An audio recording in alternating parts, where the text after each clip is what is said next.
El 5 de junio de 1962 saldría a las estanterías de los puestos de periódicos por parte de Marvel Comics el icónico Amazing Fantasy número 15, presentando por primera vez en sus páginas a su héroe más icónico, el sorprendente Hombre Araña. Stan Lee y Steve Ditko crearon este personaje como respuesta a la creciente audiencia de edad adolescente que creció leyendo las historias clásicas como Superman, Batman o la Mujer Maravilla, personajes los cuales se podrían decir que son ejemplos a seguir, y que posteriormente estos mismos chicos ya no necesitarían uno de estos, sino alguien con quien identificarse. Es por eso que bajo la idea de humanizar a los héroes aparecería Peter Parker, un chico de 15 años poco sociable pero muy inteligente, un personaje que trataba de ser una calca de su público, en ese entonces un nerd en toda la extensión de la palabra, incluso aderezándolo con un bully. El personaje cumplió su cometido, pues se convirtió en un éxito total, obtuvo su propia serie numerada y hasta el día de hoy en cuestión de cómics ha sido su líder en ventas. Y disclaimer, no cuento la historia del origen de Spider-Man porque todos la conocemos. Tenemos 2 películas live action enteras contando su origen y como 3 series animadas. Pero actualmente el personaje está pasando por una crisis creativa en cómics y películas, pues desde hace casi 10 años más o menos se nos han dado un sube y baja de calidad en sus historias, reutilizando tramas del pasado, agregando personajes aburridos y reiniciando el desarrollo del héroe, tanto como Spider-Man como Peter Parker. Pero cuando se habla de este estancamiento, se suele culpar solo a la poca calidad de las historias y en dibujos, John Romita Jr., y en respectiva a la dirección y libretos en las películas, que obviamente son gran parte del problema, pero no estamos tomando en cuenta en la posibilidad de que los constantes reinicios del personaje sean consecuencia del repudio de los fans al cambio. La primera etapa de cambio en las historias de Spider-Man vino solo 3 años después de su primera aparición, en el Amazing Spider-Man 131, donde Peter Parker entraría a la Universidad Empire State, donde conocería a Harry Osborn y Gwen Stacy, junto con Flash Thompson, que para esa época había dejado de molestar al chico, formando un grupo, al cual posteriormente también se uniría Mary Jane Watson. Fueron cambios simples, pero que agregaron mucho a la mitología del personaje, pues incluso este se volvería pareja de Gwen Stacy. Esto se mantuvo como el promedio en las historias de la etapa de trepamuros. Incluso se podrá decir que dentro de estas historias igual pasaba el tiempo, pues Peter llegó a terminar la universidad y pensaba en casarse con Gwen Stacy, aunque al pobre hombre le tenía que tocar desarrollo utilizando el todavía no bautizado tropo de la mujer en el refrigerador, concepto que si quieren hablaremos después. En el Amazing Spider-Man números 121 y 122 del año 73, escrito por Gary Conway, el Duende Verde raptaría a Gwen Stacy, tratándola como un anzuelo para Spider-Man. La batalla entre los Némesis se extendería por la ciudad de Nueva York para desembocar en el puente de Brooklyn. Es en ese momento en el que el Duende Verde lanzaría a la chica por el borde. Peter se lanzaría y tras lanzar una telaraña única para atraparla,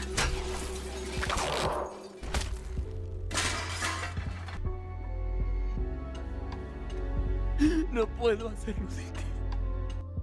A pesar de ser un evento tan choqueante para los lectores, la historia parece no tener tanto impacto para el héroe, pues el más grande cambio fue la fractura de la relación entre Harry y Peter y la no duradera muerte de Norman Osborn.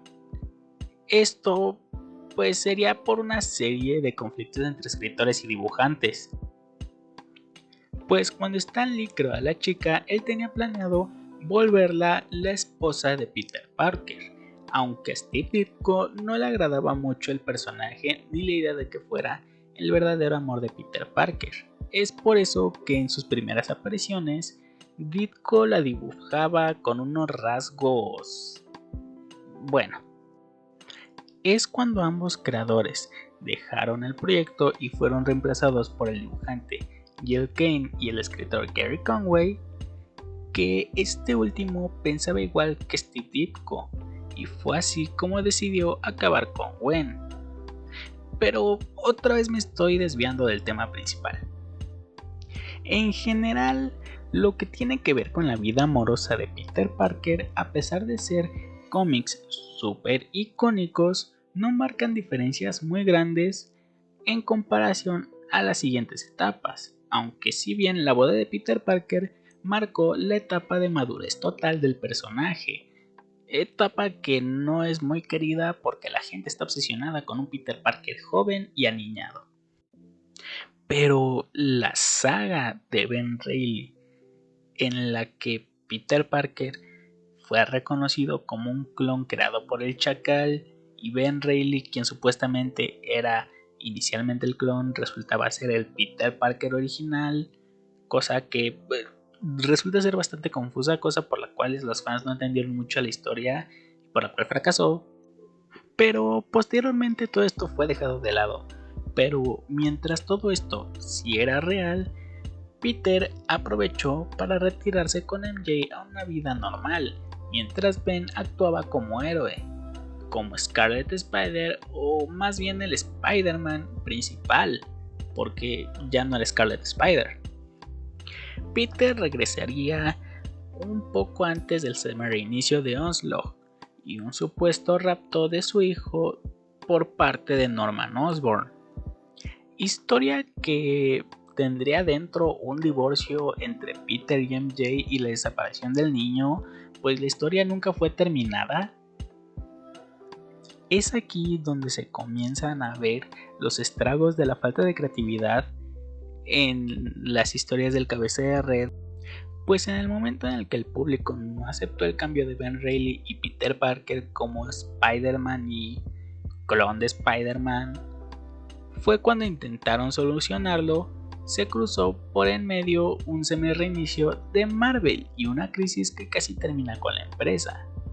Es por eso que fueron alrededor de 3 años un poco difusos para las historias de Spider-Man hasta la etapa de J. Michael Straczynski, quien hizo de Peter Parker un adulto en toda la extensión de la palabra, dándole un trabajo formal a Peter y dándole tramas con villanos que de verdad lo ponen en dilemas difíciles.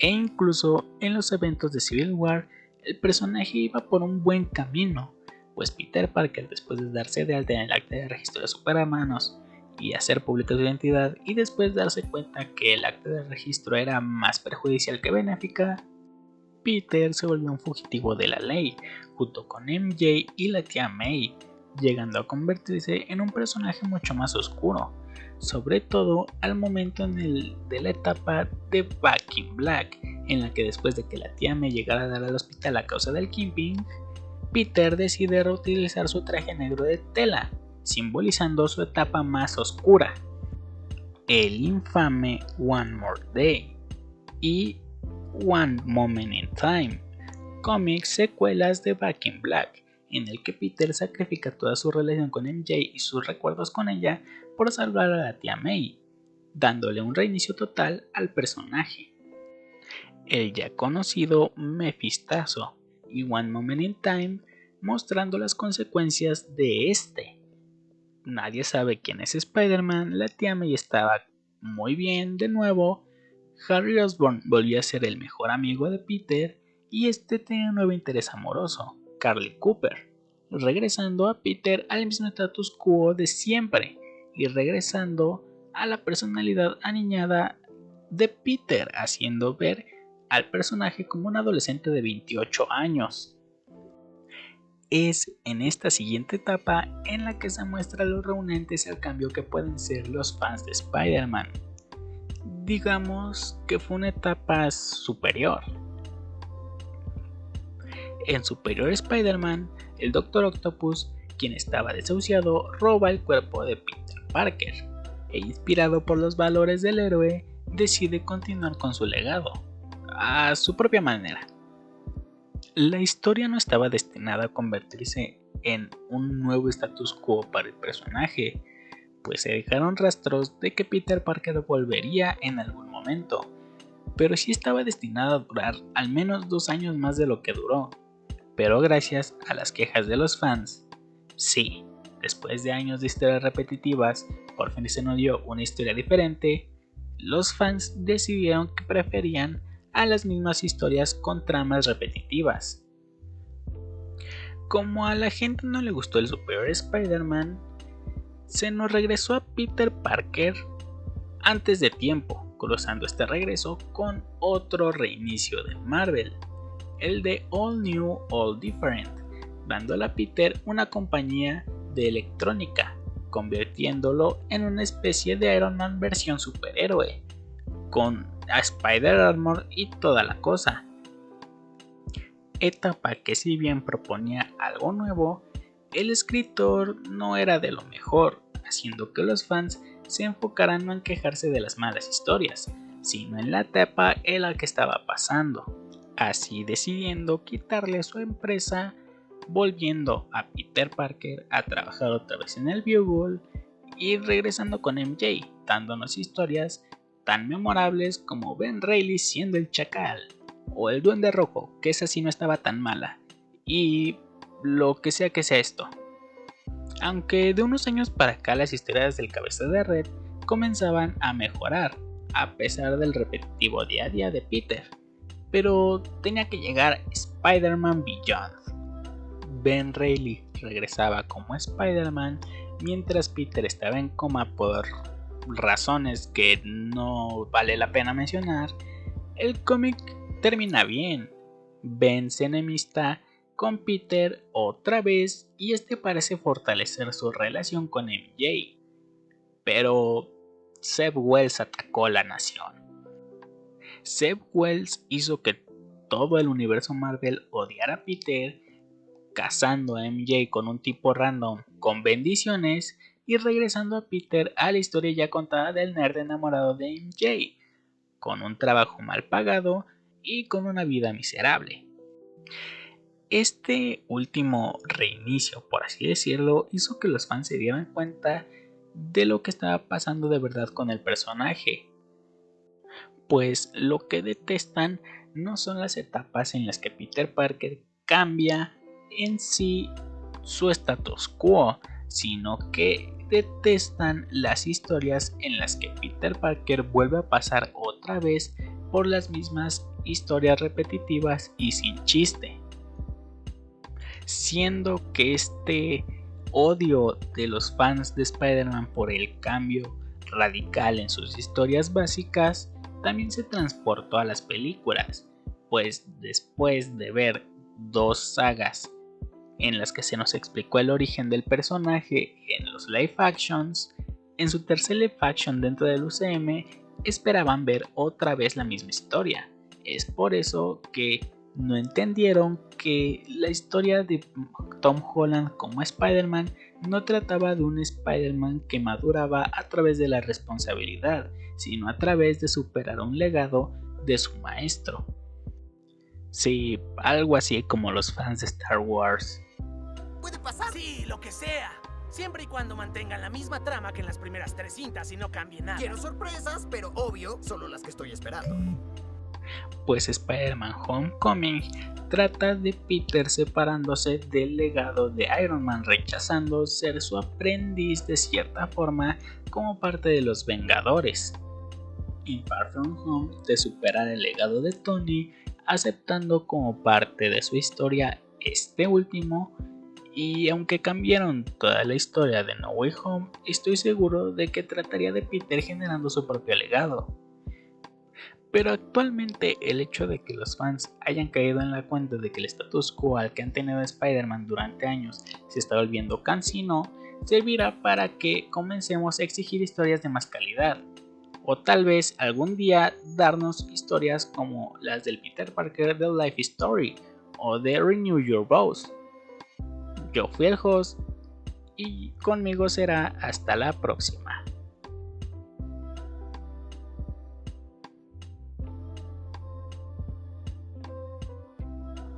Hey, oye, espérate, todavía no te vayas, espérate. En pantalla te estarán apareciendo algunos videos que posiblemente te puedan interesar. Dale like, comparte y suscríbete a este y pícale a alguno de ellos para ver si también te interesan.